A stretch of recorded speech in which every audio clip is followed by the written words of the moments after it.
Good morning বন্ধুরা, আজকে সবাইকে আমার নতুন ভিডিওতে স্বাগতম। আমি রিনা ঘোষ। তো চলো, ফর্দ নিয়ে নিয়েছি, যাবো বাজার, নারায়ণ পুজোর শপিং বাজার করতে।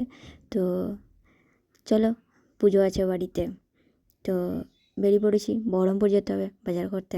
তো এখন যাবো টোটো স্ট্যান্ড থেকে টোটো করে নিয়ে যাব বহরমপুর বাসে করে। তো এখন টোটো স্ট্যান্ড চলে এসেছি, টোটোতে চেপে পড়েছি, এখন যাচ্ছি শিবপুর মোড়। তো ওখান থেকে নেমে বাসে করে যাব। তো চলে এসেছি শিবপুর বাস স্ট্যান্ড, বাস চলে এসছে, বহরমপুর চলে এসেছি। একটা গামছা নিয়ে নিলাম, তারপরে সেখান থেকে এসে দশকর্মা বাজারগুলো যা ছিল লেখা সেগুলো নিয়ে নিলাম। তারপরে যাচ্ছি এবার ফলের বাজার করতে। তো ফলের বাজারে যাই, দেখি যা যা ফর্দে লেখা আছে। প্রথমে একটু বাজারটা ঘুরে নিলাম, কোথায় কীরকম দাম আছে না আছে সব জেনে নিলাম। তারপরে এবার গিয়ে একটা নির্দিষ্ট জায়গায় বাজার করব। তো এই দিদিটার কাছে চলে এলাম। এই দিদিটা একটু দাম কম বলছিল এবং ফলগুলো ভালোও ছিল।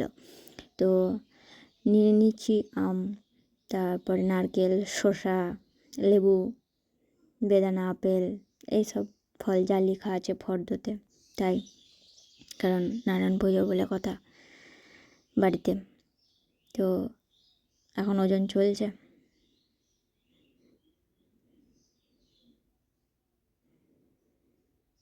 আর যা রোদ গরম, বাবা রে বাবা, বাজারে তো মনে হচ্ছে একদম বাজার করতে ভেপে গেছে, যা রোদ গরম।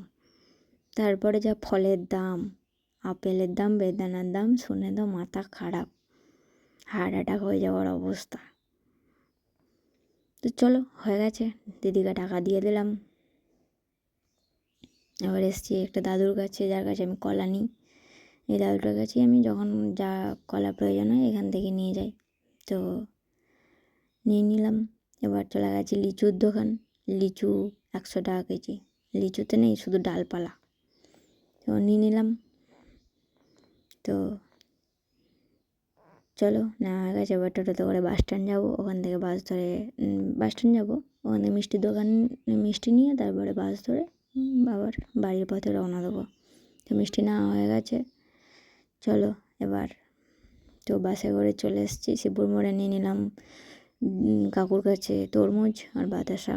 তো চলো, কাকুকে টাকা দেওয়া হয়ে গেছে, এখন টোটো করে যাচ্ছি বাড়ি।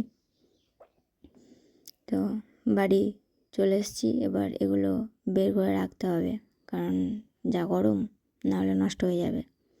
তো চলো, এগুলো আমি বের করে রাখি। তো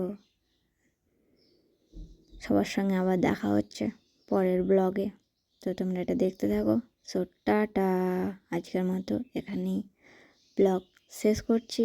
কালকে নারায়ণ পুজোর যে আয়োজন সেটার দেখাবো, পুজোর ভিডিও আসবে, সবাই দেখো কিন্তু ভিডিওটা। পুজোর বাড়িতে পুজো, তো এই হচ্ছে নারায়ণ পুজোর বাজার। তো চলো, এখানেই শেষ। টাটা, পরের ব্লগে দেখা হচ্ছে।